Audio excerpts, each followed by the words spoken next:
શું તમે પણ ગરદનના દુખાવાના કારણે પીડાઈ રહ્યા છો અને આ દુખાવો ગરદનથી લઈને ખભા, હાથ કે આંગળીઓ સુધી આવે છે? તો આ વિડીયો તમારા માટે છે. આ પ્રકારની કન્ડિશનને સર્વાઇકલ રેડિક્યુલોપેથી અથવા રિફર પેઇન કહેવામાં આવે છે.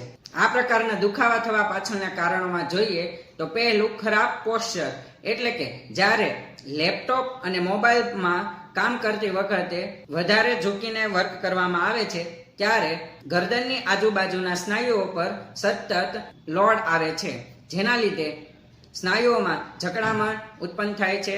અમુક ટાઈમે સ્પાઝમ આવે છે અને લાંબા સમયથી આ જ પોઝિશનમાં વર્ક કરવામાં આવે તો મણકા પર પ્રેશર વધવાને કારણે ગાદી દબાય છે અને તેના લીધે નસ દબાય છે. બીજું, ઉંમરની સાથે મણકા અને સાંધાના ઘસારાના લીધે પણ આ પ્રકારના લક્ષણો જોવા મળતા હોય છે.